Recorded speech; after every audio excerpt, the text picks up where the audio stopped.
Returning 3 days early from a business trip, I was resting on my bed after putting away my suitcase when I heard my husband and a stranger opening the front gate.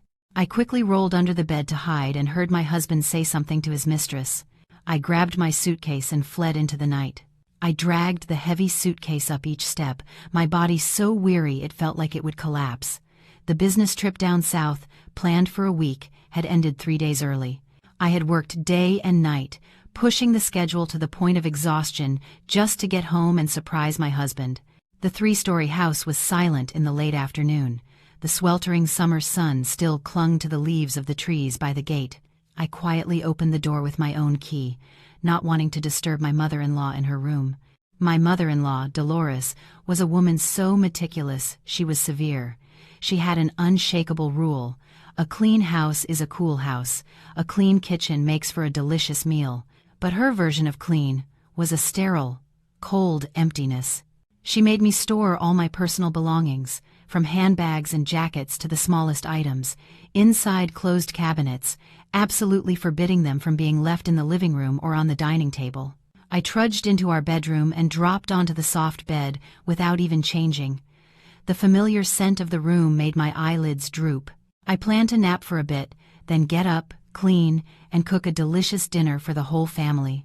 But I had only dozed for about 10 minutes when the sharp clatter of the iron gate being opened downstairs jolted me from my light sleep. Dolores's loud voice echoed up. My, this girl really knows how to pick them. Where did you get such a beautiful dress? It suits your figure much better than that country bumpkin." Then came the light, flirtatious laughter of an unfamiliar woman. "Oh, you're too kind, Mom. It's hard to find anything that fits with this baby bump. It's a good thing Mark is so thoughtful and buys me everything I need." My heart sank. Sleepiness vanished, replaced by a vague sense of dread rising in my chest. I heard heavy footsteps coming up the stairs, not one person, but 3. The natural reflex of a daughter-in-law who always feared her mother-in-law's scrutiny sent me into a panic. My suitcase was still in the middle of the room, and I hadn't changed my clothes. If Dolores saw this mess, it would surely lead to another endless lecture. In my haste, without thinking clearly, I quickly rolled under the bed. Our bed was an old-fashioned, solid wood frame. The space underneath was high, but Dolores had covered it with a long bed skirt that touched the floor, creating a dark, enclosed space.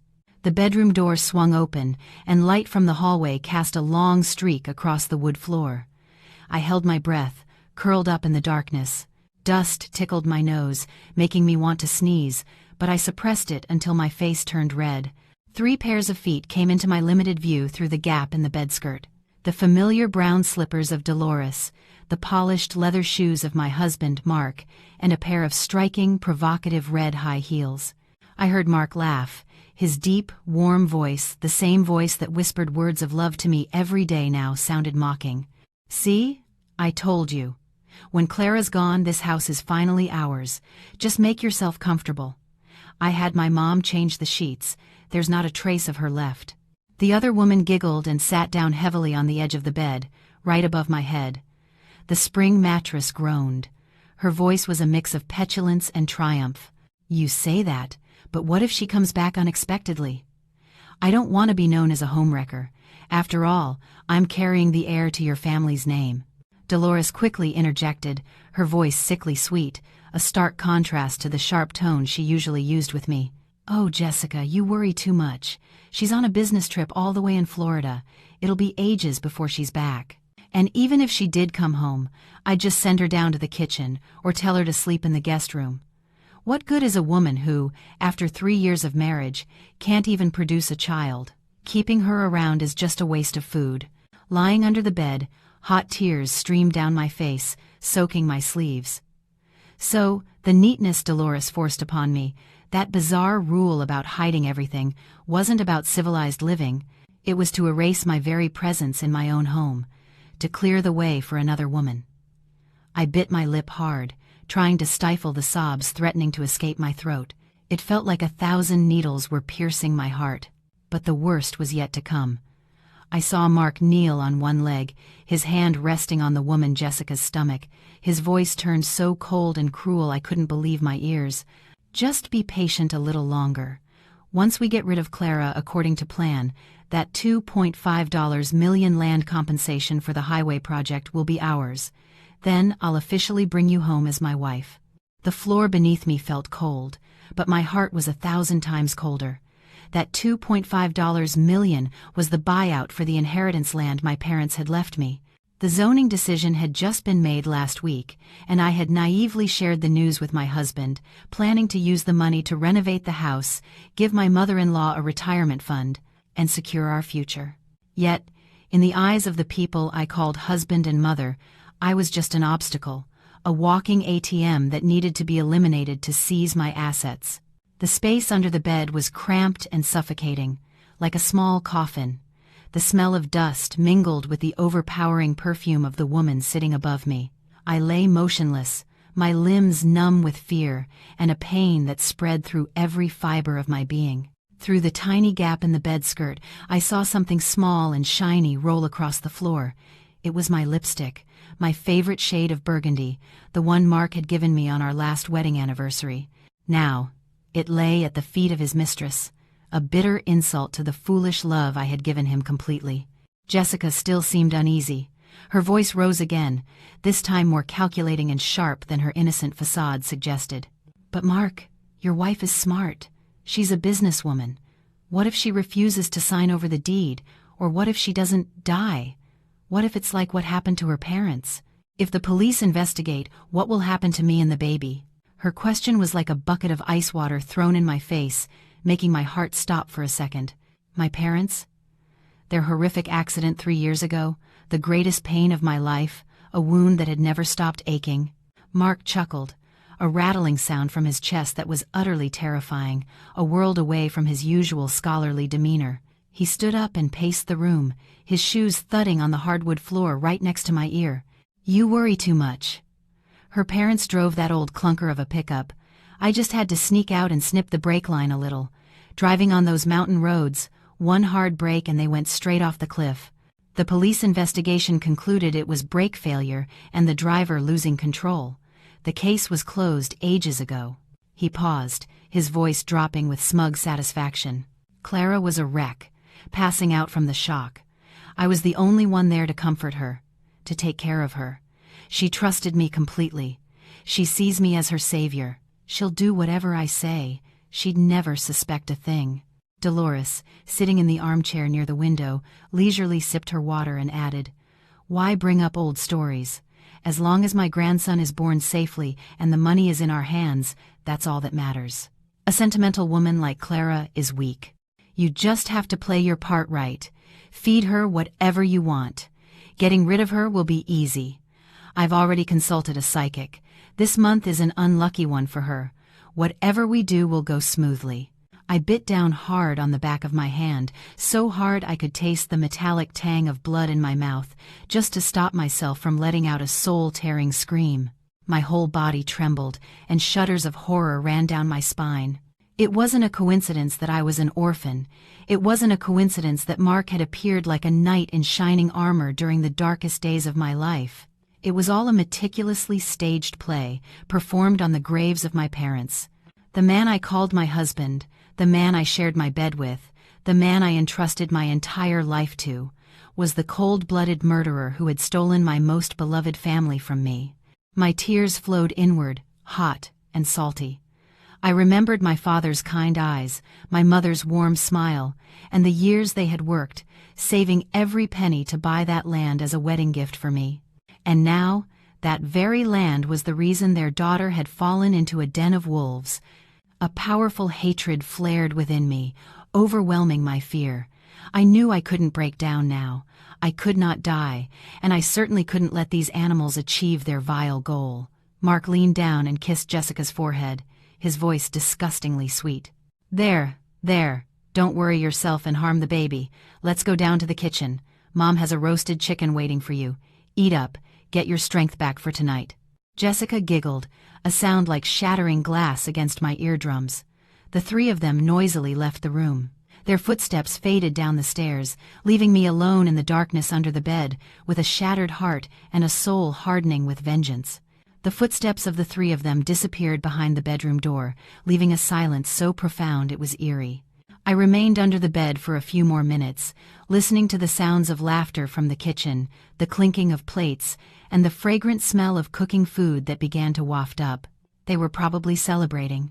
Celebrating their wicked plan. Celebrating my impending misfortune and my preordained death. I bit my lip until it bled, trying to suppress the tremors that racked my body. Slowly, I slid out from the dusty space under the bed. My legs were numb from being in an awkward position for so long.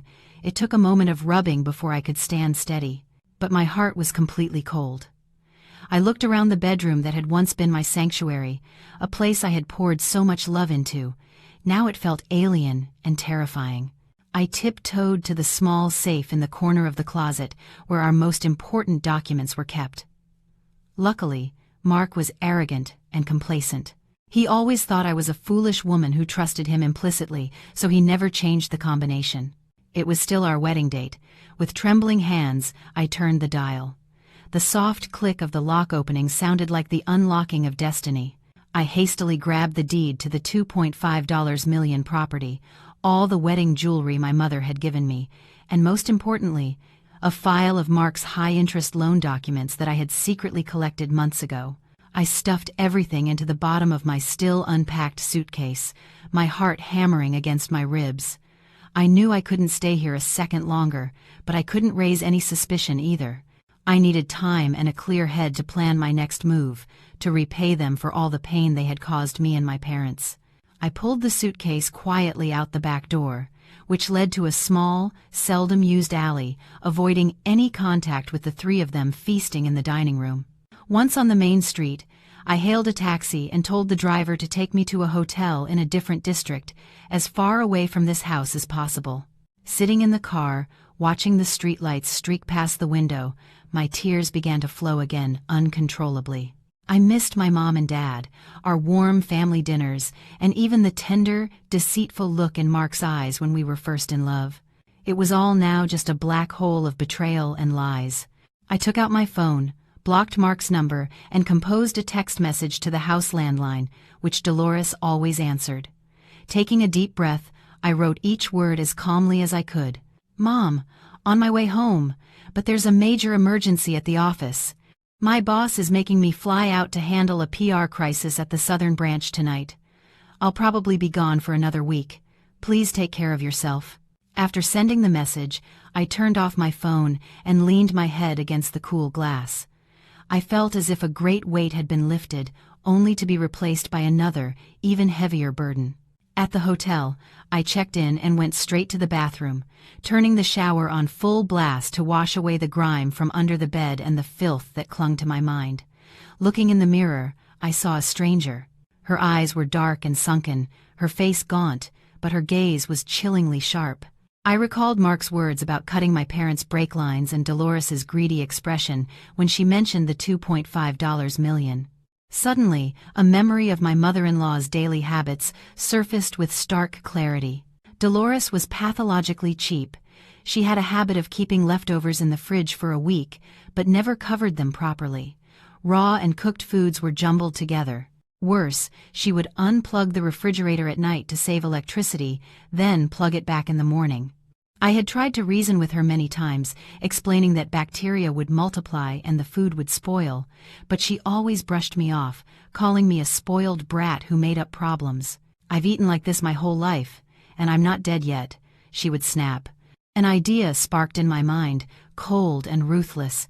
If they wanted me dead to take my money, I would use their own greed and ignorance to send them on their way. I sank to the bathroom floor, the sound of the running water a roar in my ears, but in my head I was scripting a perfect play. No knives, no blood, just a lavish meal, an unplugged refrigerator, and the insatiable greed of the human heart. That night was the longest of my life. The hotel room was luxurious, with a warm bed and soft pillows, but I felt as cold as if I were lying in a graveyard. I tossed and turned, unable to sleep. Every time I closed my eyes, the image of my parents' crumpled truck and Mark's vile smirk would appear like tormenting ghosts. I sat up, turned on the bedside lamp, and put a new SIM card I had just bought into my phone to look up some information. An automated text from the power company arrived, a reminder to pay last month's bill. It made me freeze. The electricity usage for this month was at a record low, only half of the previous month's. I gave a bitter, twisted smile.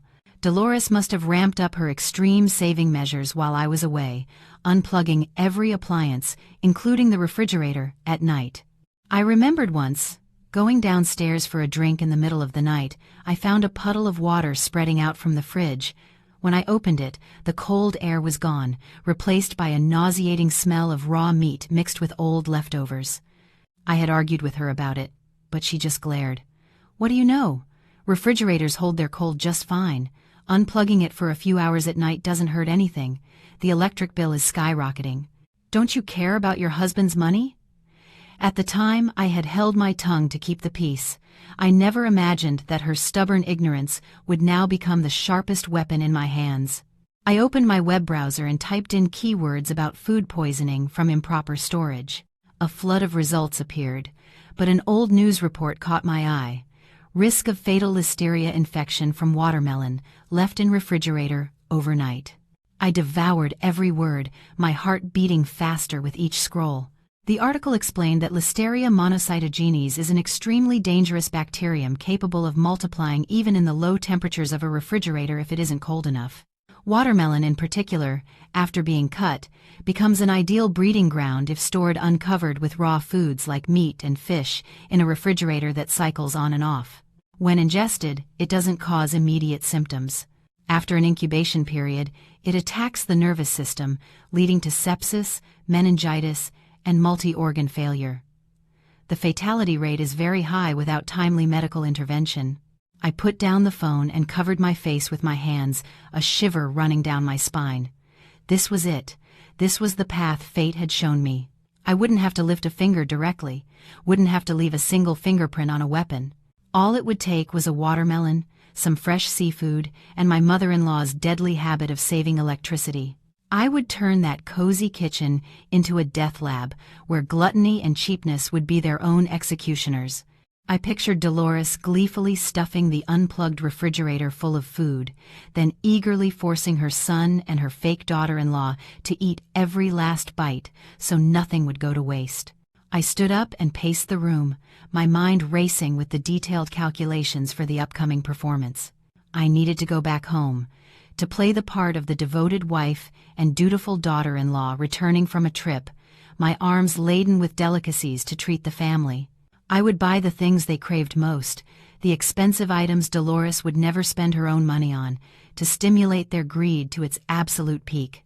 I looked at myself in the mirror and tried to practice a smile, Clara's old, innocent, submissive smile, but no matter how hard I tried, my eyes couldn't hide their coldness. I promised myself, "Mom, Dad, I'm sorry I have to be this cruel, but I have no other choice. The law requires evidence, and the evidence from your accident has been buried by time. I will use the law of karma to judge them. If they live righteously and know when to stop, they will escape. But if their greed blinds them, they will dig their own graves." I took a cab back to that house in the middle of the day, a time when the sun was at its harshest and people's guards were at their lowest. My hands were full of bags, all filled with expensive foods I had just bought from the supermarket and the seafood market. I bought a whole glistening fillet of salmon, several pounds of shrimp still twitching, fresh calamari, and, most importantly, a massive watermelon, its green rind smooth and round, like a promise of sweet death.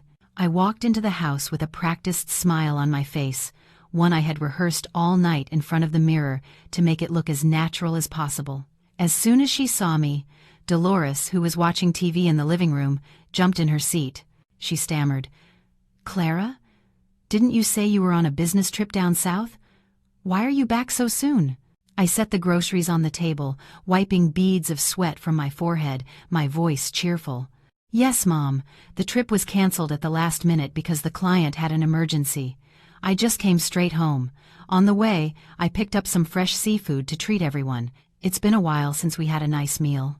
Hearing the words fresh seafood and seeing the bulging bags, Dolores's eyes lit up. Her initial shock vanished, replaced by an undisguised greed. She rushed over, rummaging through the bags. "My goodness, this salmon is huge. These shrimp must have been expensive. You really know how to waste money. But since you've already bought it, let me put it away." Mark came downstairs and saw me. His face momentarily changed, but he quickly composed himself into a facade of calm. He walked over, put his arm around my shoulder, and played the part of the caring husband. "Honey, why didn't you call? I would have picked you up. This is all so heavy, your hands must hurt." I looked into his eyes, fighting back the nausea rising in my throat, and replied softly, "I wanted to surprise you." Then I added, "Oh, and I bought a delicious watermelon. Let me cut it up for everyone to cool down." I took the watermelon into the kitchen, chose the sharpest knife, and slowly sliced it in half. The crisp cracking of the rind sounded delightful. I intentionally cut the melon into large, uncovered wedges and arranged them on a platter. I opened the refrigerator, and a foul, musty odor hit me, forcing me to hold my breath. The fridge was a chaotic mess, stuffed with plastic bags of leftovers from who knows when. Juices from vegetables and meat had leaked, leaving sticky residue on the shelves. Instead of cleaning it up as I normally would, I deliberately placed the platter of bare watermelon on a middle shelf, right next to a plate of raw pork that was leaking blood and a few uncleaned fish. I squeezed the shrimp and calamari into the gaps, creating the perfect opportunity for cross-contamination between raw and ready-to-eat food. I turned to Dolores. "Mom, the fridge is so full, I'll just put this here for now. We can have a big seafood dinner tonight. The watermelon is all cut so we can let it chill for you and Mark to have later." Dolores looked at the fridge, packed with delicious food, and nodded enthusiastically, a grin spreading across her face. Yes, just leave it there, I'll take care of it. You must be tired from your trip. Go on up to your room and rest." She glanced at the glistening red watermelon sitting next to the raw meat, but with her limited knowledge and years of unsanitary habits, she didn't see anything wrong. All she saw was a free feast. I washed my hands, took one last look at my creation, and closed the refrigerator door. A chill ran down my spine, but I knew I couldn't turn back now. I went upstairs. Mark followed me, closed the door, and asked in a probing tone, "Coming back so suddenly, does this affect your work at all?" I sat on the bed, feigning exhaustion as I rubbed my temples. "It's a bit of a hassle, but my boss was kind enough to give me a few days off. By the way, I've noticed Mom has been trying to save a lot of money on electricity lately. If she keeps unplugging the fridge like that, the food will spoil quickly." Mark waved his hand dismissively with a laugh. "Oh, you know how she is. I've told her 1,000,000 times, but she doesn't listen. Just let her be. If it spoils, we have money to buy more. Don't stress yourself out over it." He had no idea that his own careless indifference was sealing his fate. I lay down on the pillow and closed my eyes, but my ears were alert to every sound downstairs, waiting for night to fall, waiting for the moment Dolores would unplug the refrigerator as part of her daily ritual. I lay on the bed, pretending to be fast asleep, but my mind was as taut as a violin string. Around 3 p.m., my phone rang an alarm I had set, but with CEO as the contact name. I shot up and answered the phone with a panicked voice, putting on a show for Mark, who was playing a game on his phone nearby. "Hello? Yes, sir. What? The client wants to cancel the contract? Oh no. Yes, I understand. I'll head to the airport immediately. Yes, sir. My apologies." I hung up and turned to Mark with a look of utter distress, hastily packing my clothes back into the suitcase. Mark put his phone down and frowned. "What's wrong? You just got back and you're leaving again?" I let out a long, weary sigh, my voice full of resignation. "It's just my luck. There's a huge problem with the contract I'm in charge of.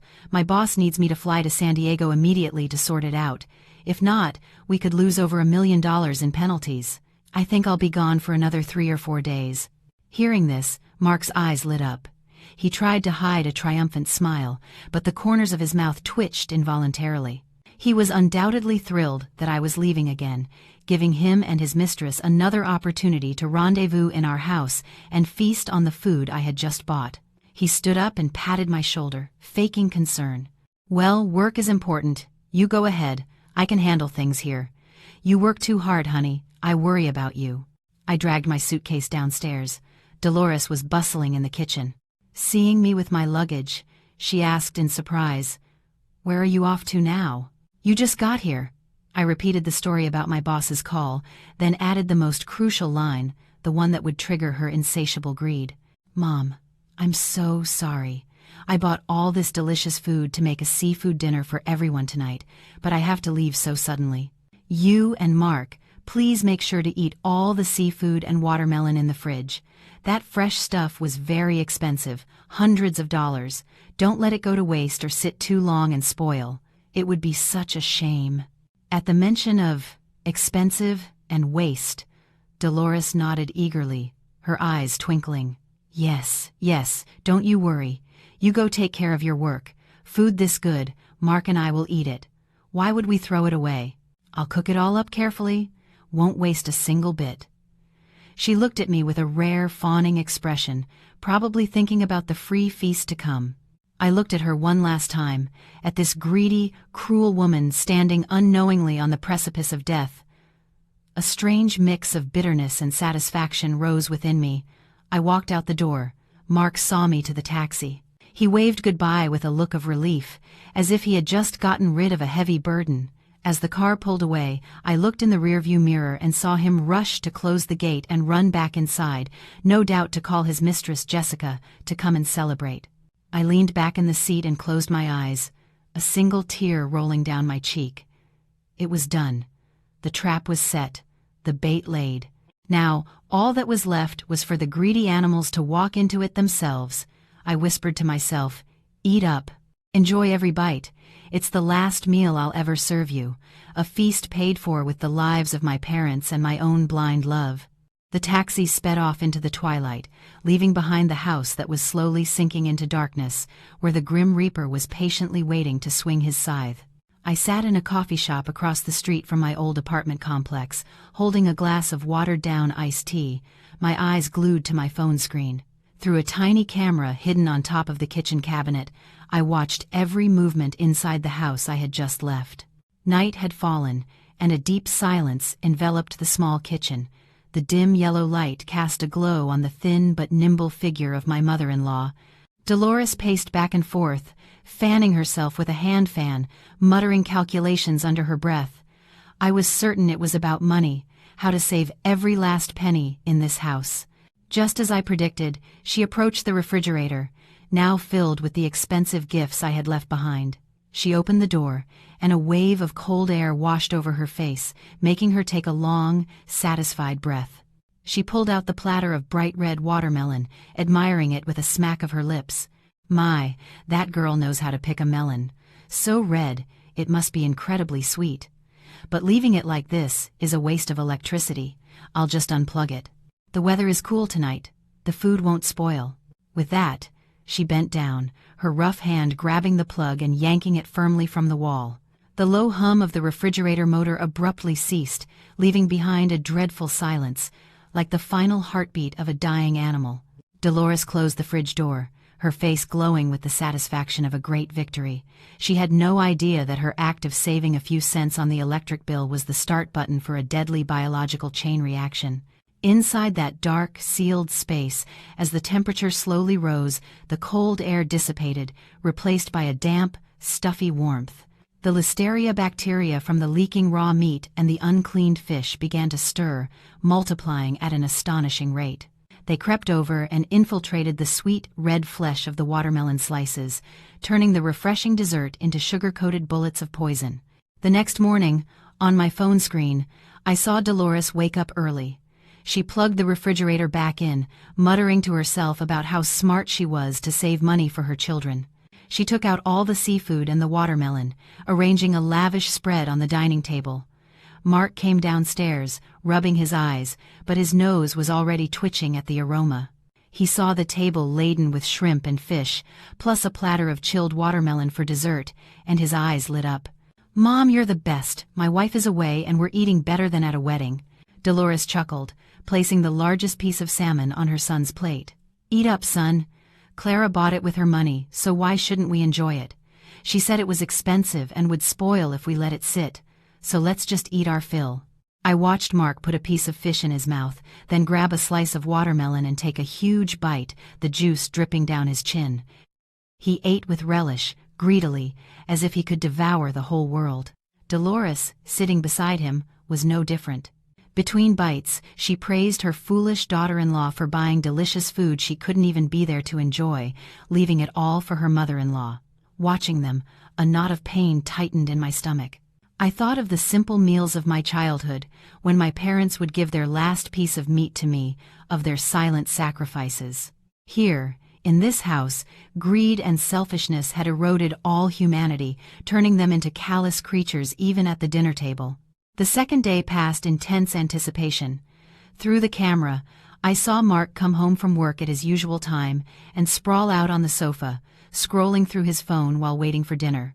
However, his face no longer held the smug satisfaction of the day before. He was grimacing, occasionally rubbing his lower abdomen, his brows furrowed in discomfort. It was the first sign, subtle but sure, that the bacteria were beginning their silent assault inside his body. That evening, Dolores served the leftovers from the previous day, true to her motto of eating everything and wasting nothing. The watermelon had started to weep, its color darkening, but she still salvaged it by trimming off the spoiled parts and replating it. Mark looked at the meal with a weary expression. He listlessly picked at his food for a few minutes before putting his fork down. His voice was hoarse. "Mom, my stomach feels weird. It's been a dull ache since this afternoon. Do you think the food was off?" Dolores, in the middle of shoveling a large mouthful of rice, stopped and glared at him. "You always make such a big deal out of nothing. Clara bought the best quality stuff and it's been in the cold fridge. How could it go bad? You probably just got a chill from sitting in the air conditioning all day before going out into the heat."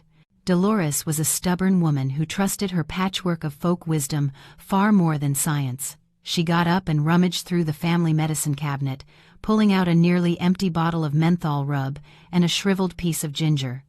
She made Mark lie face down on the sofa and began vigorously rubbing the oil on his back, muttering, "Let me get rid of this cold for you. A cup of hot ginger tea after this, and you'll be fine." Such a grown man, with the stomach of a baby, complaining over every little thing. Mark lay still, groaning as she pressed hard on his back.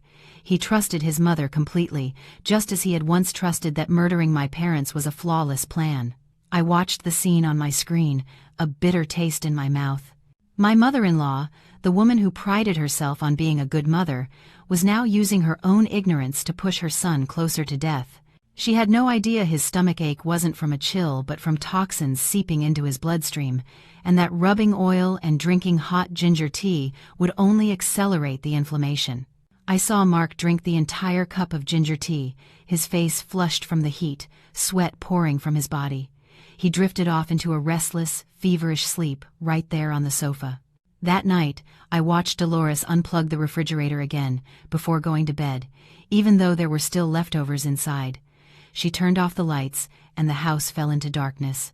I sat huddled on my hotel bed, staring out at the city lights twinkling like distant stars. I wondered if Mark saw my parents in his dreams. I wondered if he felt any remorse for what he had done. Probably not. Greed had blinded him, erasing the line between good and evil. By the morning of the third day, Mark's condition had visibly worsened. Through the camera, I saw that he couldn't get up to go to work. He was curled up in bed, his body racked with violent shivers despite the sweltering heat. His face was ashen, drained of all color, and his lips were dry and cracked. He began to vomit violently, heaving until it seemed there was nothing left inside him. The sound of his retching, transmitted through the camera's speaker, was pathetic and wretched, but my heart had grown numb. All I felt was the cold detachment of a judge awaiting a verdict. Mark managed to sit up, calling out weakly to his mother, "Mom, I feel so sick. Maybe you should call a cab to take me to the hospital. Something's really wrong. My head is splitting." Dolores ran into the room holding a bowl of hot onion broth. Seeing her son in such a state, she looked worried for a moment, but her deep-seated cheapness quickly overpowered any maternal instinct. She set the bowl down and felt his forehead. "Such a high fever. The cold has really gotten into you. Why go to the hospital and waste money? They'll just invent a bunch of problems, run all sorts of tests, and it'll cost a fortune. You stay home. I'll take care of you, and you'll be fine." With that, Dolores scurried off to the pharmacy at the corner. I was sure she wouldn't be buying any prescription medicine, but rather whatever her own experience dictated.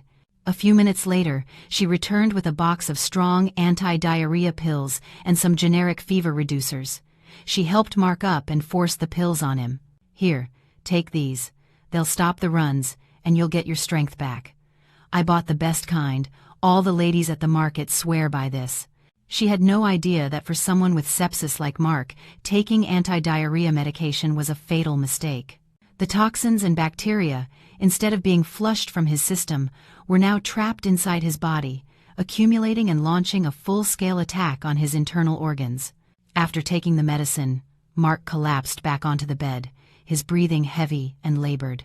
Dolores sat beside him, fanning him while muttering criticisms. "What kind of man is so weak? A little stomachache and he wants to go to the hospital. Your father was on his deathbed once and didn't even dare see a doctor. Just stayed home drinking herbal remedies and got better. You've had it too easy. That's your problem. Just rest a bit, and you'll be well enough to go make some money." Her words were like knives, twisting in the fragile thread of life Mark was clinging to. He closed his eyes, either from exhaustion or from helplessness against his mother's stubbornness. I looked at the clock. I knew the decisive moment had arrived. Listeria infection, once it enters the bloodstream, causes complications with terrifying speed. Dolores's arrogance and ignorance had just slammed the door on her son's last chance of survival. I closed my laptop and started packing my bags.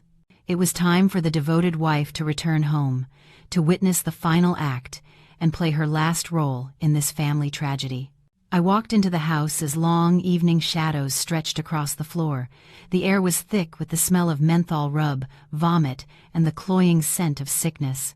As soon as I stepped through the door, I called out, my voice laced with manufactured panic and surprise. "Mom? Mark? I'm home! Why is it so dark in here?" There was no answer, only a faint, weak moan coming from the first-floor bedroom, the room Dolores usually slept in, now a makeshift sick room for her son. I dropped my suitcase in the living room and rushed into the bedroom. The scene before me, though I had prepared for it, still made me shudder.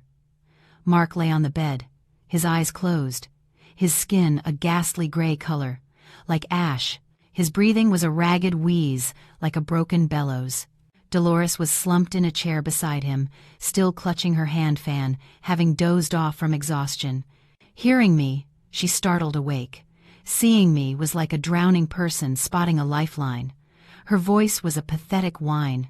"Oh, Clara, you're back. Something's wrong with Mark. I think he caught a nasty bug. He's been throwing up since yesterday. I gave him medicine, but it's not helping much." I rushed to the bed and touched Mark's forehead. It was burning like a coal. I turned to Dolores, my tone reproachful but still maintaining a veneer of politeness. "My God, Mom, he's burning up. How could you say this is just a bug? Why didn't you take him to the hospital? What medicine did you give him?"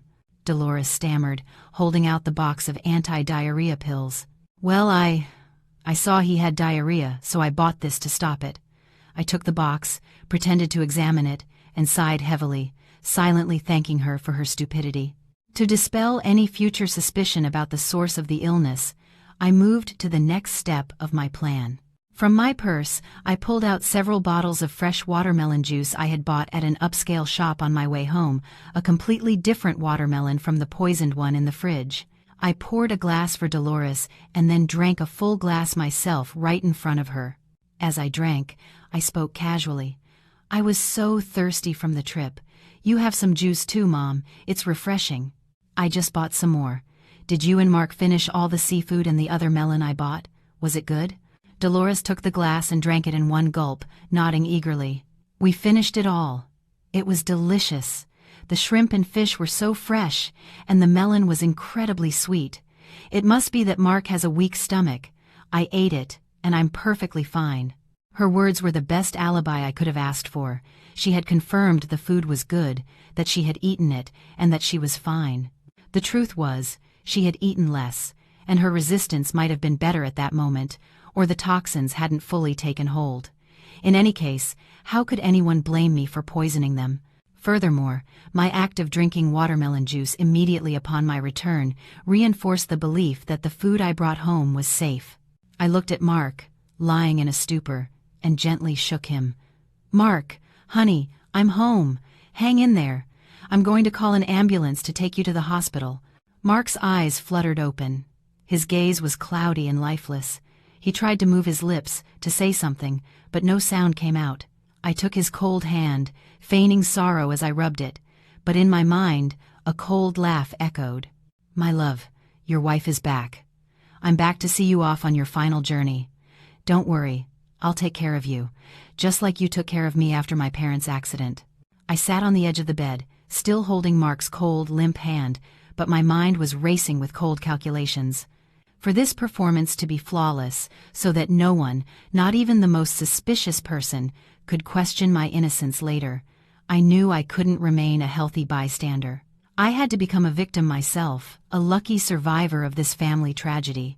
With that thought, I released Mark's hand and clutched my own stomach, my face contorting in pain. I let out a soft groan, just loud enough for Dolores, who was dozing in her chair, to hear. "Oh, Mom, my stomach is cramping up all of a sudden. It must be from the long trip and that cold glass of watermelon juice." Dolores jolted awake, looking at me with a strange mixture of concern and relief. Perhaps deep down, seeing me with the same symptoms as her son convinced her that this was just a common case of food poisoning or, as she stubbornly insisted, a bad bug, and not a result of her unplugging the refrigerator. She smacked her lips, her voice feigning sympathy but laced with a hint of vindication. "See, I told you, the weather is toxic these days. Everyone's getting sick. Why don't you go to the bathroom? Maybe throwing up will make you feel better, like it did for Mark earlier. There are still some antacid pills in the medicine cabinet you can take." I clutched my stomach and rushed into the bathroom, slamming the door shut. The small space and the smell of bleach actually did make me feel nauseous. I stuck my fingers down my throat, forcing myself to make loud, violent, retching sounds for Dolores to hear.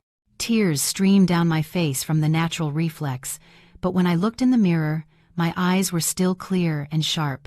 I flushed the toilet, the sound of the swirling water washing away everything, just as it washed away the last shred of compassion I had for this family. I splashed cold water on my face, deliberately leaving it damp to look more haggard, then pulled a compact from my pocket and dusted a layer of pale powder on my lips and cheeks. When I emerged from the bathroom, I looked like I had just survived a near-fatal illness. I stumbled, leaning against the wall for support, my breathing shallow. Seeing me, Dolores rushed to help me to a chair, her voice now tinged with real panic. "You were throwing up that badly too? Good heavens, what is wrong with this house today, that both of you would get sick at the same time? Here, just sit and rest.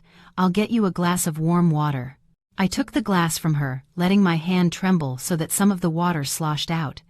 "I feel so weak, Mom," I wheezed. "Like my insides have been turned out. I think I have whatever Mark has. It's a good thing you're healthy. If we were all bedridden, I don't know what we'd do." My words were like a tranquilizer, directly soothing Dolores's ego. She puffed out her chest, a proud look on her face. "I told you. I ate it, and I was fine. You young people are so delicate. You eat too well, and your stomachs are weak. Back in my day, we ate rice mixed with cassava, and even when food was spoiled, we'd just cook it again and eat it. Nobody died.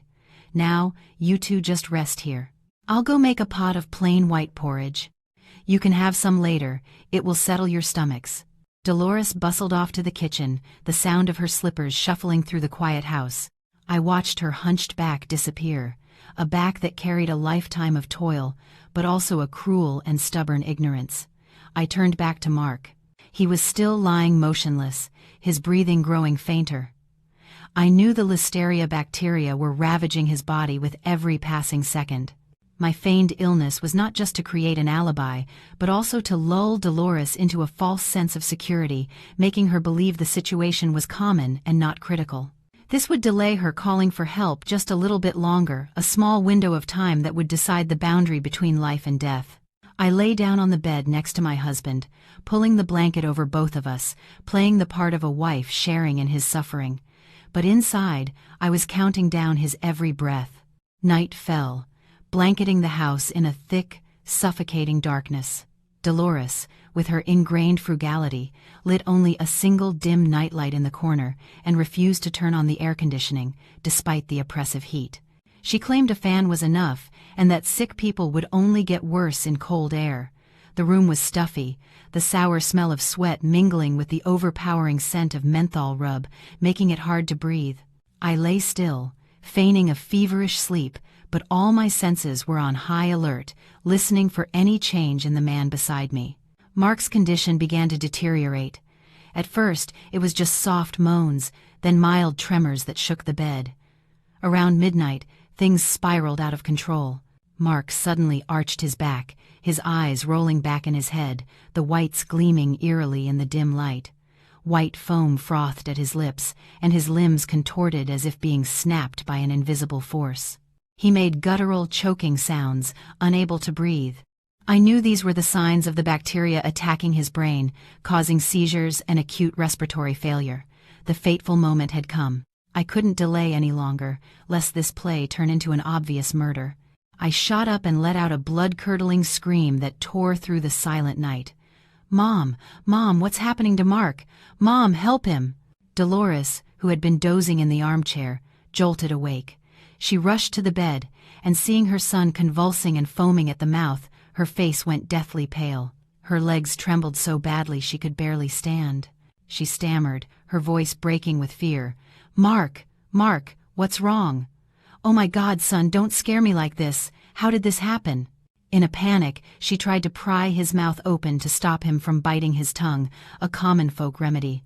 But I quickly stopped her, pushing her hand away. "Don't, Mom, we have to call 911 right now. He can't breathe." I grabbed my phone, my hands faking a tremor as I dialed 911, but I kept my voice clear and steady enough to give the address. "Hello, 911? Please send an ambulance to... My husband is having a seizure. He's foaming at the mouth and can't breathe. Please hurry." After hanging up, I turned to Dolores, who was sobbing hysterically and slapping her son's face, trying to wake him. I started wailing too, tears streaming down my face. "Mark, don't leave me. Please hang on. The ambulance is coming. Mom, why is he so sick? This afternoon you said it was just a chill." My question was a knife twisting in Dolores's conscience. She looked bewildered, lost, muttering like she was in a trance. I didn't know. I thought it was just a bug. Who knew? Oh God, if anything happens to my son, how will I go on?" The wail of an ambulance siren grew louder, shattering the neighborhood's peace. Red and blue lights flashed through the window, dancing on the walls like ghosts waiting to claim a soul. Paramedics rushed in, quickly administering first aid, inserting a breathing tube, and lifting Mark onto a stretcher. Dolores and I stumbled after them to the ambulance. Inside the vehicle, the siren blared in my ears.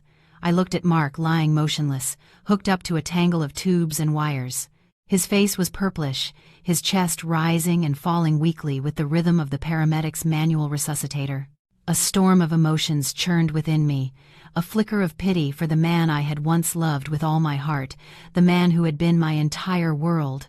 But then, the image of my parents lying in a pool of blood, their truck crumpled at the bottom of a ravine, flashed in my mind, extinguishing that tiny spark of compassion.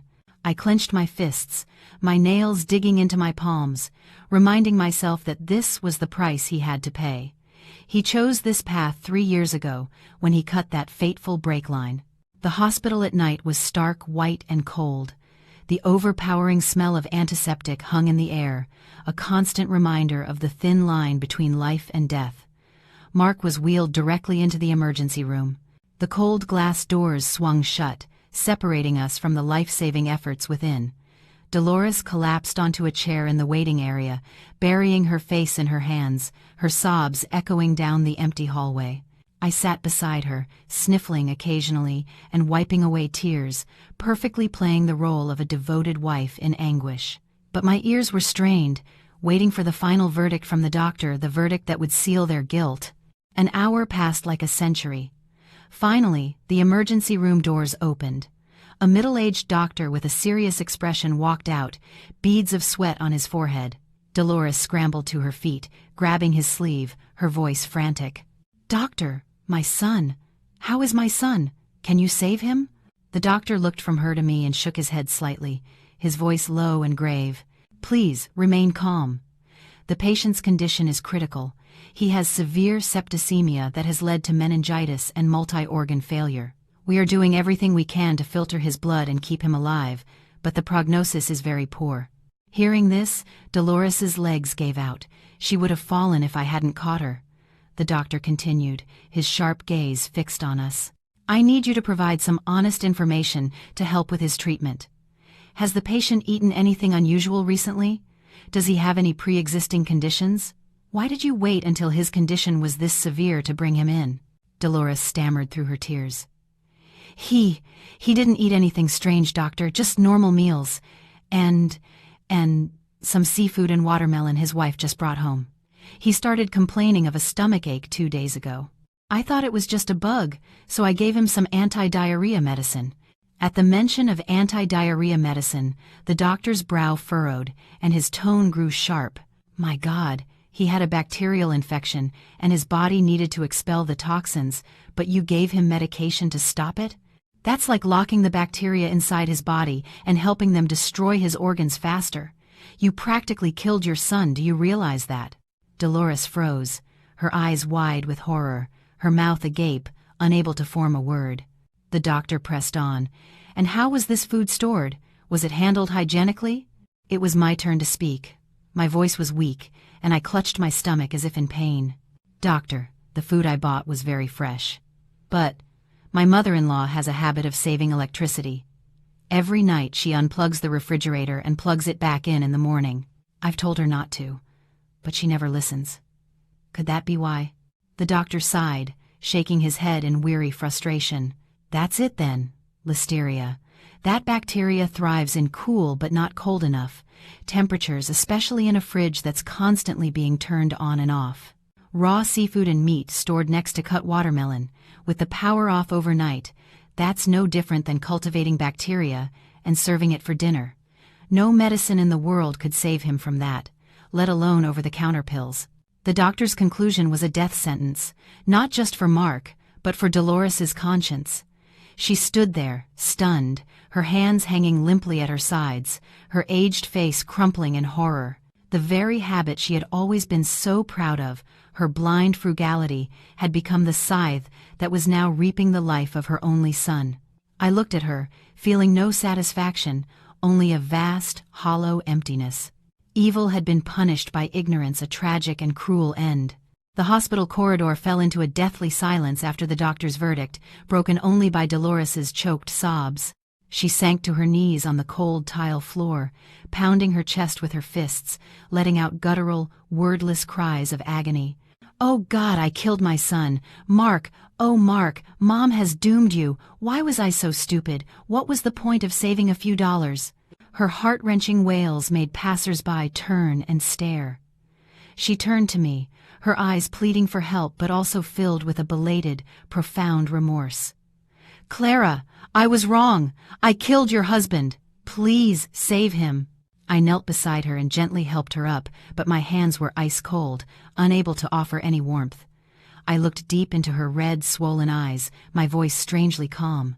"Mom, crying won't do any good now. The doctors are doing their best. What's happened has happened. It's fate. You need to be strong, or if you collapse, who will be here for Mark?"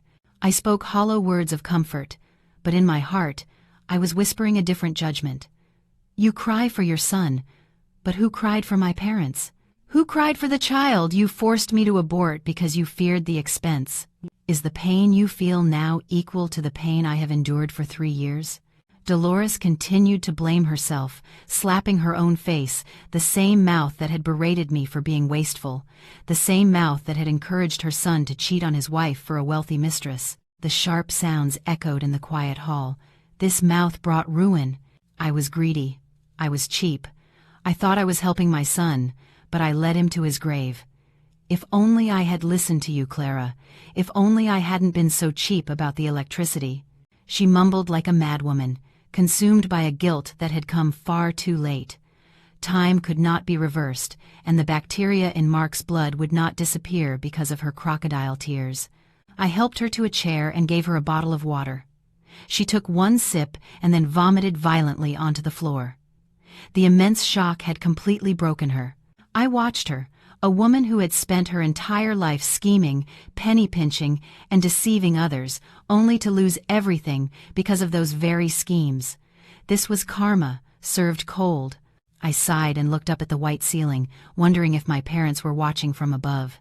Would this revenge bring me peace, or just pile on more tragedy? The door to the ICU swung open again. A nurse hurried out. "Family of Mark Johnson? The patient has regained consciousness for a moment.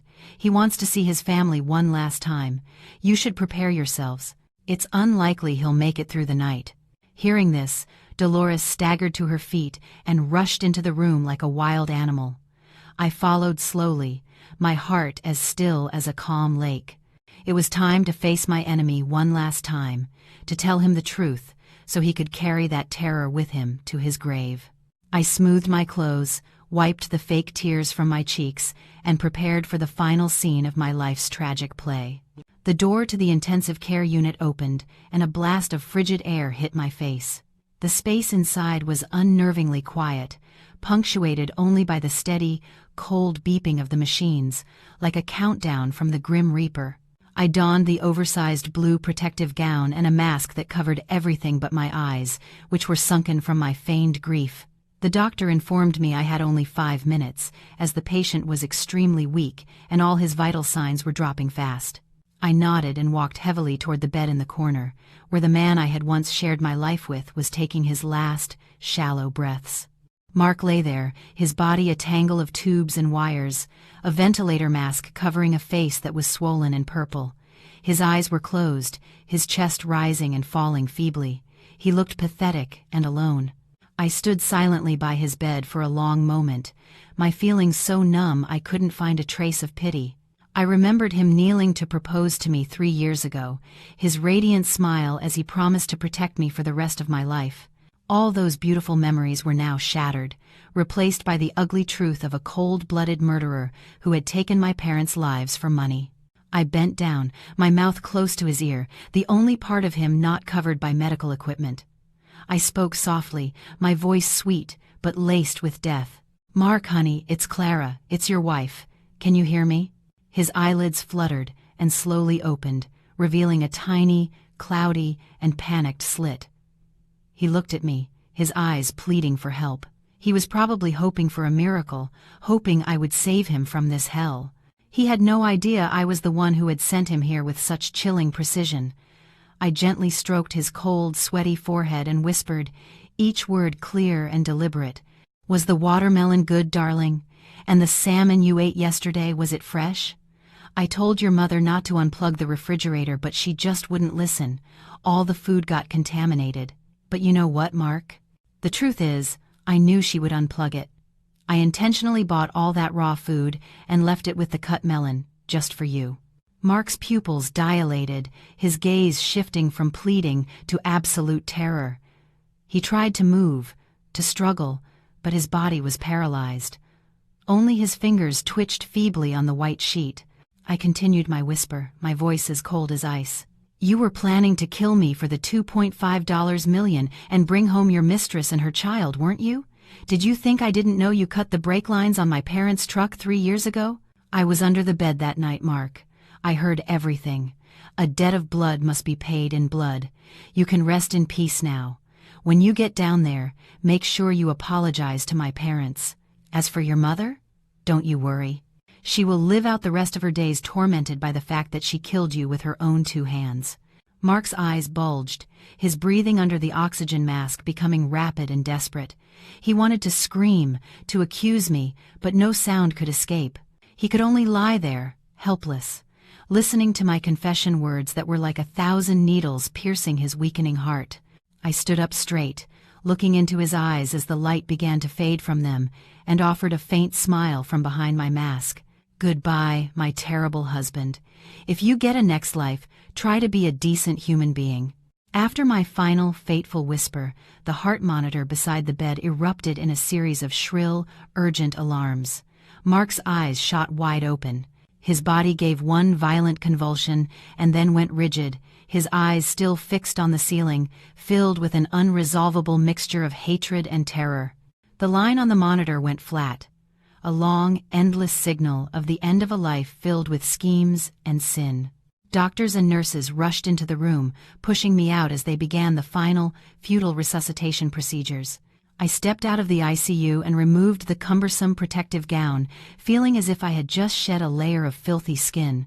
The hospital corridor was still cold and deserted, except for the forlorn figure of Dolores, huddled on a waiting room chair, fiddling with a rosary. Seeing me emerge, she looked up, her swollen eyes filled with a desperate, fragile hope. I took a deep breath, squeezed out the most convincing tears of anguish I could muster, and walked over to her. I collapsed to my knees and broke into convulsive sobs. "Mom, Mark, he's left us. He's gone, Mom." Dolores stared blankly for a moment, as if the words hadn't registered. Then she let out a soul-shattering scream and fell back in her chair, flailing her arms and legs. "No, it can't be! My son! Why would you leave me? Oh God, why is this happening to me?" She scrambled to the ICU door and began pounding on it, screaming her son's name in despair. The nurses had to rush out and restrain her, giving her a sedative to stop her from causing a scene. I stood and watched the chaos, watching the woman who had just lost her son writhing in agony, my heart as still as a lake after a storm. Mark's death was swift and agonizing, just as I had planned. He died because of his own greed, because of the ignorance of the mother he always obeyed, and because of the hatred of the wife he had tried to kill. I helped the now limp Dolores back to a chair, rubbing her chest to help her breathe. All the while, I maintained my role as the dutiful, grieving daughter-in-law, but deep down, I was thinking of my parents. They must be watching from above, seeing that our family's enemy had paid his debt. No dramatic confrontation, no legal battle. The law of karma had delivered its own perfect justice. A doctor came out to announce the time of death and asked the family to handle the paperwork to release the body. I took charge of everything. From signing forms and arranging for a hearse to comforting my catatonic mother-in-law, I handled it all with a strange, calm efficiency. Anyone watching would have praised me as a strong, capable wife. Only I knew that this calmness came from a heart that had died long ago the night I lay under the bed and listened to my husband plot my murder. The hearse pulled away from the hospital, carrying Mark back to the house he had schemed to possess. A cold rain began to fall, the heavy drops drumming against the car window. Dolores lay with her head in my lap, having cried herself to exhaustion. Even in her sleep, she called out her son's name. I stared out at the white curtain of rain, feeling as if the heavens themselves were mourning a misguided life, or perhaps washing away the filth of this world. Mark's funeral was held on a day of torrential rain. The sky was a heavy, oppressive gray, looking as if it might collapse onto the cold, two-story house. The mournful sound of a lone bugler mixed with the drumming of the rain, creating a bleak, sorrowful soundtrack.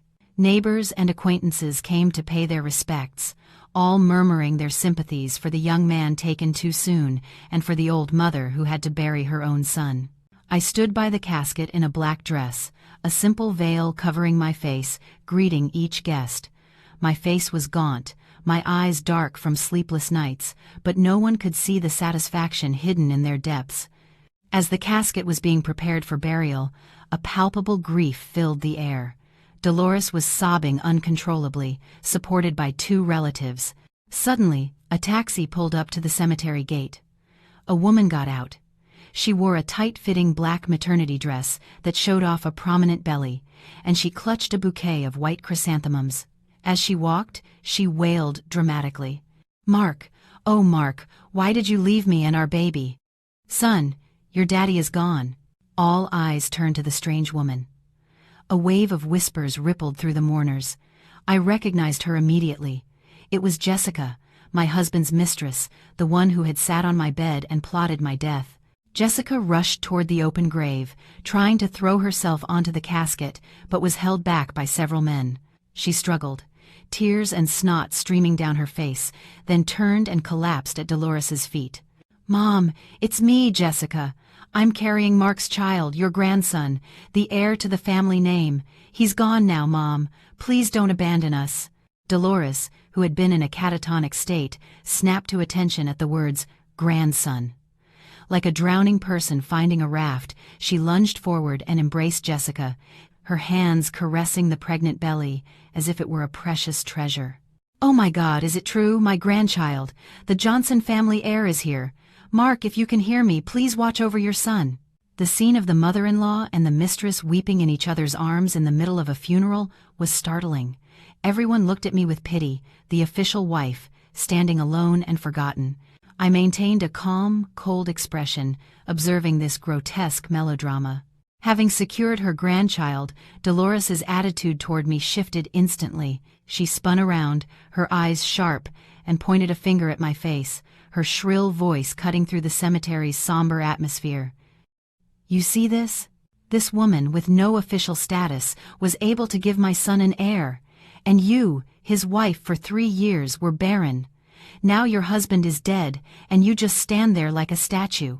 You are a useless woman, a curse that has wiped out the good fortune of this family." Her accusations were like daggers to my pride, but I felt no pain, only a dark amusement. So, all our years of being family meant nothing in the face of a grandchild whose legitimacy was highly questionable. She was willing to trample on the honor of her lawful daughter-in-law to protect her son's mistress, all because of greed and an archaic obsession with a male heir. I stood up straight and looked directly into the eyes of both women, my voice clear enough for everyone to hear. "Mom, today is Mark's funeral. Please have some respect for his memory. As for the child, we'll see who the real grandchild is in due time. There are laws for these things. No one can just claim a child without proof." Hearing my firm tone, Jessica flinched and huddled closer to Dolores for protection. Dolores, however, was emboldened. She wrapped her arm tightly around Jessica and declared, "I don't care about your laws. This is my flesh and blood, and I will claim him. From now on, Jessica will live with me. I will take care of her and my grandson. And you," she sneered at me, "you had better watch yourself. Don't you dare touch either of them." I offered a faint, chilling smile and nodded. "Of course, Mom. Please take good care of her. I'm also very much looking forward to the day your grandson is born." A cold wind swept through the cemetery, rustling the dead leaves, heralding the start of a bitter war for the inheritance, before the grave was even covered. Just 3 days after the funeral, the scent of incense still lingering in the air, a family meeting was urgently convened in the living room. Dolores sat enthroned in the main armchair, with Jessica beside her, stroking her pregnant belly, a look of triumph on her face like a newly crowned queen. I sat opposite them, calmly sipping a cup of hot tea, feeling the initial bitterness on my tongue give way to a sweet aftertaste, much like my life at that moment. Dolores slammed her hand on the table, beginning with a domineering tone. "I've called you here today to discuss Mark's assets. Jessica is pregnant with his son, the only heir to this family. By right, everything Mark left behind should go to his son." Jessica quickly pulled a 4D ultrasound photo and a prenatal DNA test from her purse, no doubt done covertly with a hair sample she'd collected from Mark, and pushed them across the table toward me. Her voice was syrupy but sharp. "Here you go, Clara. This is undeniable proof. I'm not greedy, but I have to fight for my son's rights. With Mark gone, we have no one." "Surely you wouldn't have the heart to fight a newborn baby for his inheritance?" Dolores chimed in. "That's right. You were his wife, but you have no child, which makes you an outsider. Just take a little money and move out.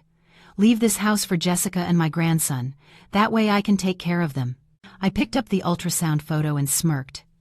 The pregnancy might be real, but whether the child was Mark's was another question entirely. However, I wasn't going to expose her just yet. I set the papers down and looked directly at the two greedy women. "You both have a point," I said calmly. "The family heir should certainly receive his inheritance. I'm not a stingy person. I'm willing to divide the assets according to the law." I paused, watching their delighted faces, then continued. "But before we divide the assets, we have to settle all of Mark's debts." The color drained from their faces, their smiles vanishing. Dolores stammered, "Debts? What debts? Mark was a manager. He had plenty of money. What debts could he have?" I stood up, walked to the safe for which I had already changed the combination and pulled out a thick folder. I tossed it onto the coffee table. It contained loan shark agreements, pawned asset receipts, and collection notices from unsavory characters, all things Mark had hidden while funding his crypto gambling and his mistress. I flipped through the pages for them, my voice like steel. "Here, Mom, look. Mark was borrowing from loan sharks to day trade Bitcoin, and he lost everything. The total debt, including interest, is almost $500,000. According to inheritance law, whoever receives the inheritance is also responsible for the debt, up to the value of the assets received. If Jessica wants to claim the assets for her son, then she can sign here and help me shoulder this $500,000 debt." Jessica picked up a loan agreement, her hands trembling, her face white as a sheet. She was a gold digger who had latched onto Mark, thinking he was wealthy. Discovering he was massively in debt was her worst nightmare. $500,000 was an astronomical sum. Selling the house might not even cover it, let alone leave anything to inherit. She looked to Dolores for help, but Dolores was also sitting frozen, her mouth agape. She couldn't believe her perfect son was such a degenerate. I delivered another psychological blow. "So, Jessica? Do you truly love Mark? Do you care about your son? If you do, sign here. We can sell the house together to pay off his debts so he can rest in peace. We wouldn't want the loan sharks coming around, threatening to break legs, would we? That would be terrible for the baby." Jessica snatched her hand back as if she'd been burned, stammering denials. "No. I didn't know anything about this. We were just friends. And this baby? I'm not even sure it's Mark's. I have to go." She grabbed her purse and tried to make a run for it. Dolores, in a panic, grabbed Jessica's arm. "Wait! What are you saying? You just said he was the heir." Jessica shoved Dolores's hand away, her true crass nature revealed. "Let go of me. My baby is my business. He has nothing to do with your family. You're all a bunch of frauds, pretending to be rich when you're drowning in debt. I'm not stupid enough to get involved in this mess." With that, she fled out the door without a backward glance. I watched her go with a cold smile. Dolores collapsed back into her chair, clutching her chest and gasping for air. The shock was too much for her. She had just lost her son, only to discover he was a debtor, and now her precious heir had vanished into thin air. Her fantasy world of wealth and prestige was crumbling around her. Jessica grabbed her purse and shot up, her face drained of color, ready to flee the massive debt I had just unveiled. But I wasn't about to let her escape so easily, not when the best part of the show was about to begin. I moved quickly to block her path to the door. My gaze was no longer submissive. It was as sharp as a scalpel, ready to dissect her lies. "Where are you going in such a hurry, Jessica?" My voice was calm but held an undeniable authority. "I can understand being scared of the debt. But what about my mother-in-law's precious heir? Where do you plan on taking the Johnson family's bloodline?" Seeing me stop Jessica, Dolores clutched at her last hope. She too scrambled over and grabbed Jessica's arm, her voice a desperate, trembling plea. "That's right. Go wherever you want, but you have to leave my grandson with me. Or just stay here, have the baby, and I'll raise you both. Clara can deal with the debt. My grandson is my treasure. I can't let him become a wanderer." Jessica struggled to break free from the old woman's grasp. "Let me go!" she shrieked, her true colors showing. "I told you it has nothing to do with me. Your family is broke, drowning in debt. I'm not stupid enough to walk into that trap." I stood with my arms crossed, watching the tug-of-war between the two greedy women. Then, I slowly pulled a small envelope from my pocket. I held it up for them to see. "You can stop the act now, Jessica," I said with a faint smile. "I have a little gift for you. Why don't you take a look before you decide whether to stay or go?" Jessica froze, eyeing the envelope with suspicion. I slowly opened it, pulling out a stack of photos and a lab report, and tossed them onto the glass coffee table. The photos showed Jessica entering a hotel with another man. But more importantly, there was a brand new gynecological health report from a reputable clinic. I pointed to the results, enunciating each word. "Take a close look. This is from an exam you had 2 weeks ago, courtesy of a private investigator I hired.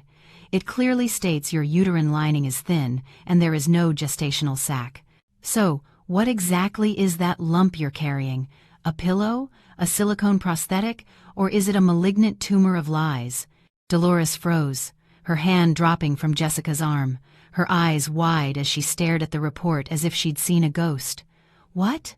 What? No baby? Then, where is my grandson?" Jessica's face went pale, sweat beading on her forehead. She backed away, instinctively covering her fake belly. The truth was laid bare under the cold living room lights. I stepped toward her and yanked at the loose maternity dress she was wearing. A small pillow, cleverly tied around her waist, was exposed and fell to the floor with a soft thud. The room was plunged into a dead silence. Dolores stared at the pillow lying on the floor, then at Jessica's brazen face. Her entire world collapsed. Her last hope, the life raft named Air that she had clung to as justification for all her sins, turned out to be nothing but an elaborate hoax. Dolores stood rooted to the spot, her mouth hanging open, her hands trembling in the air as if trying to tear apart something invisible. Seeing that she was completely exposed, Jessica's demeanor shifted from fear to defiance. She tossed her head back, her voice dripping with scorn. "Yeah, so I'm not pregnant. So what? It's your son's fault for being an idiot who falls for any pretty face. He believed every word I said. He gave me that money willingly.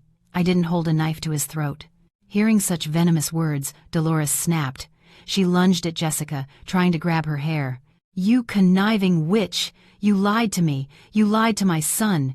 Give me back my money! Give me back my grandson!" But her frail strength was no match for Jessica's youth. Jessica shoved her, and Dolores tumbled onto the sofa. I watched the chaotic scene without a shred of pity, only a sense of profound, tragic irony. I took out my phone, dialed 911, and held it up. "Jessica, you have two choices. 1.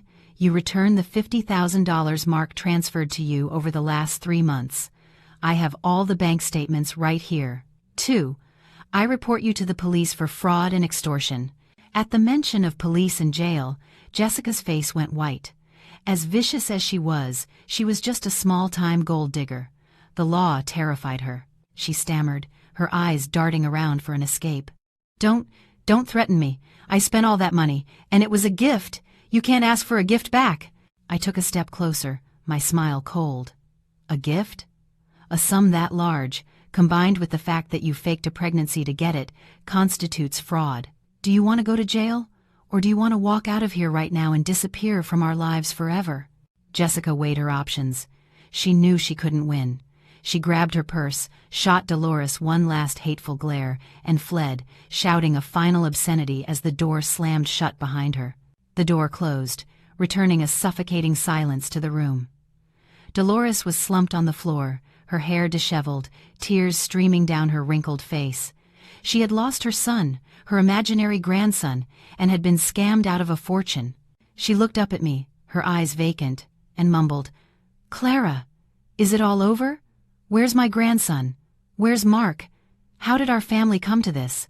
I sat down opposite her, my gaze a mixture of pity and contempt. "You see now, Mom? You scorned me for being barren. You pushed Mark to have an affair to get you an heir. In the end, your grandson was a pillow. Your son is dead because you were too cheap to pay the electric bill, and your money was stolen. This," I said, my voice slow and deliberate, each word like salt in her wounds, "is the price you pay for your greed and your cruelty." Dolores clutched her chest, her eyes rolled back, and her body began to convulse before she passed out. The successive shocks had finally shattered the last remnants of her sanity. I called an ambulance to take her to the hospital, but this time there was no feigned concern as there had been for Mark, only the detached feeling of someone completing a final duty. The doctors diagnosed her with a minor stroke, brought on by extreme psychological distress. It wasn't life-threatening, but the neurological damage was severe. When she regained consciousness, her eyes were no longer sharp and calculating, but dull and vacant. She would stare at the white ceiling and giggle, drool trickling from her mouth, occasionally clapping her hands like a toddler. I brought her home to care for her, or rather, to let her live out her remaining days in the personal hell she had created. The large, two-story house now felt as cold and empty as a tomb. Dolores drifted between lucidity and madness. During the day, she would huddle in a corner, counting her fingers and muttering about money and land. At night, when the wind howled through the cracks in the windows, she would descend into panic. She would run through the house, rummaging in the refrigerator, crying out her son's name. "Mark, come eat your watermelon. I plugged the fridge in. It's nice and cold. It won't spoil." Some nights, I would lie in my room with the door locked, listening to her scratching at the wood, her mournful wails echoing through the house. "Don't unplug it! Don't unplug it! My son is dead! Give me back my son! The pillow! My grandson is a pillow!" Her screams in the dead of night were more terrifying than any horror movie. The neighbors began to gossip, saying the house was haunted, that it was karma for a wicked life. No one dared to visit. The house became an isolated island in a busy suburban neighborhood. One afternoon, I stood on the second-floor balcony, watching Dolores in the yard below, arranging dead leaves into neat rows, a vacant smile on her face. I didn't feel the satisfaction I had expected, only a profound sense of sorrow. My revenge was complete. My enemies were ruined, living a life worse than death. But the wound in my heart had not healed. My parents were not coming back, and my youth was buried in this tragedy. I realized that when you throw mud at others, you can't help but get your own hands dirty. But I had no regrets. If I hadn't been ruthless, the one lying 6 feet under would have been me. Dolores now lived in her own world, a chaotic blend of past and present, a prison built from her own sins. She was terrified of light, of the hum of the refrigerator, and especially of red, juicy watermelon. The sight of it would send her into shrieking fits, clawing at herself as if she were seeing blood. The punishment of one's own conscience is sometimes 1,000 times crueler than any verdict from the law. I looked at her and thought, "Go on living like this, Mom. Live to remember, and live to pay the debt for what you have done." After dealing with Mark's affairs and Dolores's descent into madness, I moved on to the next phase of my plan, liquidating the assets to pay the debts. The $500,000 debt I had invented to scare off Jessica was based on Mark's real crypto losses, but the loan shark documents were a mix of forgeries and papers I'd collected from his old contacts. They looked authentic enough. I used these documents to justify the urgent sale of the house, a place that held too many painful and filthy memories. I wanted nothing left of them. I wanted to erase the past and start over. I hired a real estate agent and listed the house for a quick sale, pricing it slightly below market value. Dolores, lost in her delusions, cowered in a corner when strangers came to tour the house. I knelt beside her, stroking her hair, my voice soft but manipulative. "Mom, Mark owed a lot of money to some very bad people. They're coming for it soon. If we don't sell the house to pay them back, they're going to take you away. They'll hurt you, Mom. It will be very scary." At the mention of loan sharks and being hurt, she trembled violently, her eyes wide with terror. In her fractured mind, the fear of pain and losing money remained potent. She nodded frantically, drool spilling from her lips. "Sell it! Sell it! Don't let them take me! I'm scared! Pay them!" I placed the power of attorney form in front of her, a document I had cleverly prepared when she was more lucid, tricking her into signing it in the panic after Mark's death. I took her hand and pressed her thumb onto the ink pad and then onto the paper. One messy signature, one red thumbprint. It was done. The house was now legally mine to sell. The sale was swift. The buyers were a young couple, oblivious to the tragedies that had unfolded within these walls, attracted only by the bargain price. I watched them happily planning their renovations and silently wished them a new, vibrant life in this gloomy house. The sale brought in $600,000. I took a small portion and opened a trust account in Dolores's name, enough to cover her expenses at a basic nursing home. I kept the rest as my own compensation for the emotional and material damages I had suffered. On moving day, I hired a crew to pack everything. Mark's designer suits, Jessica's abandoned high heels, Dolores's fancy china, it all went into large bags for donation or the dump. I stood in the empty living room, looking at the faded outlines on the walls where pictures used to hang, feeling a profound sense of relief, as if a great weight had been lifted from my chest. I had taken back what was mine, and what they had stolen. Dolores sat on the last remaining piece of furniture, an old wooden chair, clutching the pillow Jessica had left behind, cooing to it. "Sleep tight, my sweet grandson, your daddy has gone to make money." I looked at her one last time, not with hatred, but with pity for a life lost to delusion. I called a taxi to take her to a nursing home on the outskirts of the city, a place for which I had prepaid a full year. There, she would be cared for, medicated, and, most importantly, unable to harm anyone else. I turned and walked away, leaving behind the house, my insane mother-in-law, and a past filled with tears. The two-story house, once my pride and joy, a place where I had poured so much of myself, now stood empty and chillingly cold. The expensive furniture, the art, the houseplants, all were hauled away, leaving ghostly patches on the time-stained walls. I stood in the living room, watching the new owners, the young couple, excitedly measuring spaces for their sofa and TV. Their eyes sparkled with the joy of new beginnings, a naive hope that reminded me so much of myself 3 years ago. I smiled bitterly, praying they would never experience the kind of tragedy I had under this roof. I went upstairs to the master bedroom, once our private world, now the origin point of a dark conspiracy. I opened the closet and pulled out Mark's crisp suits, the ties I had carefully chosen for his birthdays. His familiar cologne still clung to the fabric, a scent that once made my heart race but now only filled me with disgust. I threw it all into the large plastic bags scattered on the floor. The movers looked at me with sympathy, probably assuming I was a grieving widow trying to erase painful memories. They had no idea I was simply taking out the trash. In the corner, Dolores sat on the lone wooden chair, her vacant eyes following the bags being dragged away. She no longer screamed or cursed, just mumbled nonsense, occasionally reaching out as if to grasp something invisible. I walked over and placed a hand on her shoulder. "Mom, the car is here. It's time to go. We've sold the house. The new owners need to move in."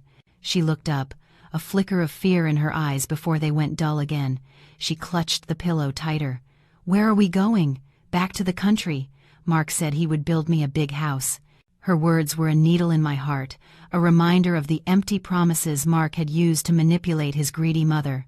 He promised her a mansion and a life of luxury, and left her with nothing but madness and solitude. I sighed and helped her to her feet. "Yes, we're going to a new place. There will be lots of other seniors there, and people to take care of you. You won't have to worry about cooking or saving electricity anymore." She followed me obediently, her body stooped and frail. She crossed the threshold without a single glance back at the house she had valued more than her daughter-in-law's life. Perhaps, in her subconscious, she too wanted to escape the ghosts of her sins. I handed the keys to the new owners, collected the final payment, and signed the closing papers. Holding the deed in my hand, I felt weightless, as if a crushing boulder had been lifted off my chest. The iron gate clanged shut behind me, severing my final tie to the Johnson family. I looked up at the sky. It was a brilliant, high blue, with fluffy white clouds drifting lazily, a sign of a new beginning. Late, but not too late. While clearing out the last of the clutter from Mark's home office, I accidentally knocked a heavy book off the shelf. It was an old English dictionary he never used, but always kept in a place of prominence. When it hit the floor, the cover sprung open, revealing that the inside had been hollowed out. Nestled within was a small, black leather-bound notebook and a cold, metallic USB drive. My heart skipped a beat. Instinct told me this was the key to the financial secrets Mark had guarded so closely. With trembling hands, I opened the notebook. The yellowed pages were filled with Mark's messy scrawl, usernames and passwords for dark web forums, gambling sites, and, most importantly, a long, nonsensical string of characters that I immediately recognized as the private key to a cryptocurrency wallet. I thought of all the times Mark had pleaded poverty, asking me for money for utilities, even for his phone bill, while he was secretly amassing a fortune in the digital world.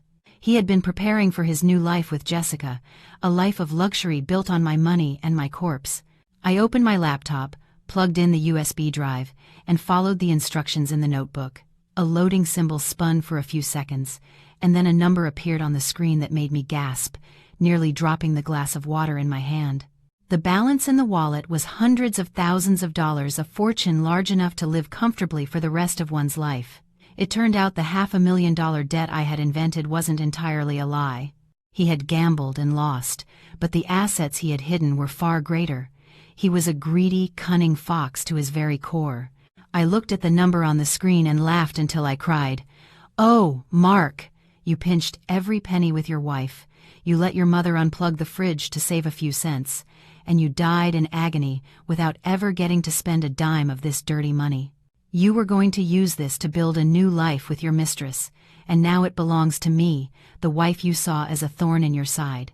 Was this some cruel twist of fate, or a final, forced apology from beyond the grave?"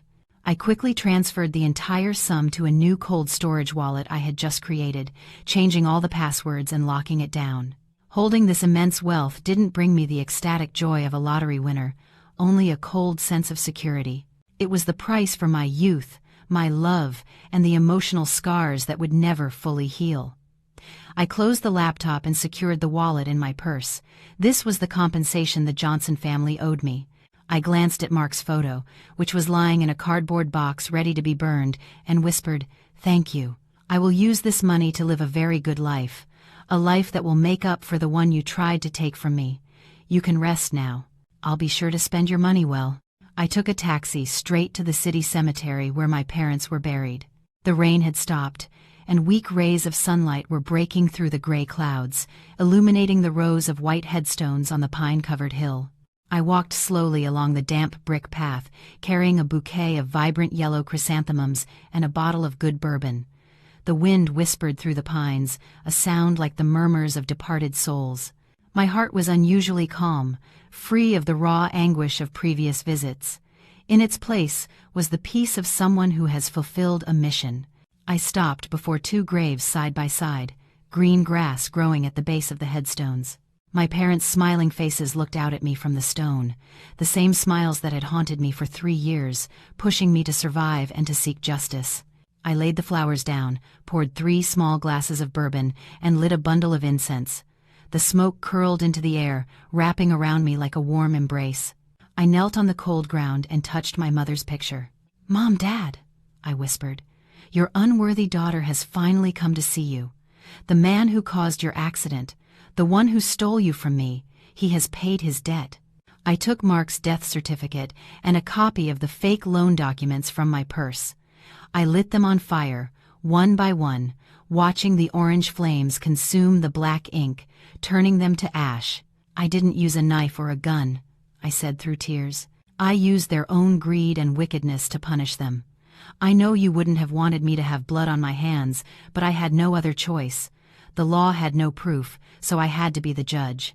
Now he is dead, his mother is insane, and their family is destroyed. I think you can finally rest in peace." The wind picked up, scattering the ashes into the air, where they vanished. I felt a 1,000-pound weight lift from my shoulders. A gentle sense of release washed over me. I sat there for a long time, telling my parents about my plans for the future, about leaving the city, about the little house by the sea I had always dreamed of. I promised them I would live a happy, strong life, to honor their memory and their sacrifices.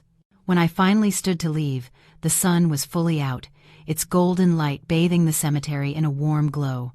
I looked back at my parents one last time and smiled. A genuine, light-hearted smile. "Don't worry, I'm going to be okay." "Goodbye, Mom and Dad. I'm leaving now." I walked away, my posture straight, my shadow stretching long on the path before me.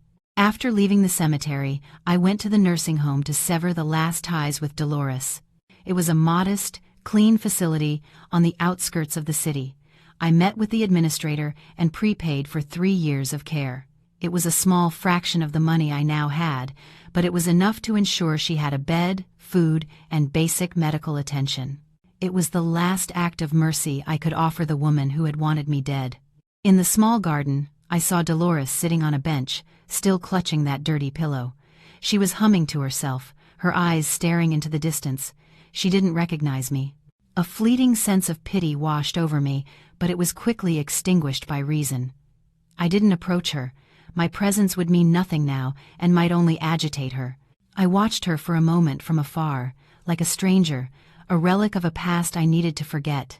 She would live out her days in her delusional world, paying for her sins with loneliness and oblivion. Leaving the facility, I took out my phone for one final task. I went through my contacts and blocked every number associated with my old life. Dolores, her relatives, the people who had mocked me. Each tap of the screen was like breaking a chain. Then, I called the phone company and requested that my number be permanently disconnected. I popped the SIM card out, snapped it in two, and tossed it into a roadside trash can. The sound was crisp and satisfying. I got into a waiting taxi and gave the driver the name of the airport. As the car pulled away, leaving the smoggy, noisy city behind, I watched the familiar buildings recede in the distance, feeling as light as a bird freed from its cage. In my bag, I had only my ID, the cold wallet, and a new bank account in my name. Clara. No longer a Johnson, no longer a widow. I was just myself, free and independent. I closed my eyes, took a deep breath of the cool, conditioned air, and thought, goodbye, past, goodbye, pain. Sometime later, through a nurse at the nursing home whose number I had saved, I learned how Dolores's final days had played out. The nurse told me, with a sympathetic voice, that Dolores was their most pitiable case, no one ever visited. The prepaid funds were enough to keep her there, with a bed and simple meals. Her room was at the darkest end of the hall, a fitting place for a soul consumed by shadows. She lived in a chaotic world between reality and illusion, often sitting for hours by the window, stroking the tattered pillow, humming old lullabies. In her delusions, she was still the powerful matriarch of a grand house. But a sudden gust of wind or a clap of thunder would send her scrambling under the bed, trembling like a wounded animal. Her greatest terror was watermelon. The nurse said that one time the kitchen served it for dessert. The moment Dolores saw the red flesh, she screamed, threw her food tray, and clawed at the walls until her fingers bled. She shrieked that it was her son's blood, that the melon was poison. After that, nothing red was ever brought near her. She lived in constant fear, tormented by the memory of her own deadly frugality. The image of the unplugged refrigerator cord became a recurring nightmare that haunted her to the end. Her final days were spent wasting away, a skeleton with hollow eyes staring at the ceiling. She died one stormy night, utterly alone. Her death was the final punctuation mark on a family tragedy, a grim warning against greed and cruelty. When I heard the news over the phone, my heart felt nothing. I simply sighed, hoping her soul might find peace. I chose a sunny, wind-swept coastal city to start my new life, 1,000 miles away from the past. The ocean here was a brilliant, endless blue, and the salty air tasted of freedom. With my funds, I bought and renovated an old house a few steps from the beach, turning it into a charming little bed and breakfast, just as I had always dreamed. The hard, physical work was healing. Each drop of sweat seemed to wash away a piece of the pain. The B&B brought all kinds of people into my life, each with their own story. I listened, I shared, and in their stories, I saw reflections of my own journey. I realized I was not alone. One autumn afternoon, a guest named Michael arrived. He was a man my age, with a kind face and warm eyes that held a hint of a familiar sadness. He was also healing from a broken marriage, from a betrayal that had shattered his trust. We shared our stories, finding a quiet understanding in our shared pain. Before he left, he told me he had known me, from a distance, 3 years ago. He had been an engineer on a project near my old house and had seen me, had wanted to speak to me but never did. Fate, it seemed, was a strange and wonderful thing. He left me his number, saying, "If you ever need a friend, I'm here. You deserve to be happy." His words planted a seed of hope in my heart. The future was uncertain, but for the first time in a long time, I felt it begin to warm again. That evening, as the sun set over the ocean, I walked along the beach. I reached into my pocket and pulled out my old wedding ring, the last relic of my hellish marriage. I had kept it as a reminder of the pain, of the price of survival, but standing before the vast, forgiving ocean, I realized the greatest revenge is not to inflict pain, but to find your own happiness and forget your enemies ever existed. I smiled, a true, peaceful smile, and with all my strength, I threw the ring as far as I could into the sea. It sketched a golden arc against the twilight sky and then vanished into the waves. The ocean accepted my past, burying it forever. I took a deep, cleansing breath of salty air, feeling utterly and completely free. My phone buzzed. It was a message from Michael. "There's a new coffee shop on the hill with a beautiful view. I'd love to take you this weekend." A radiant smile spread across my face. I didn't know what the future held, but it no longer mattered. What mattered was that my heart was open again. I turned and walked back toward my little B&B, glowing warmly in the dusk. Life is a long journey, full of storms.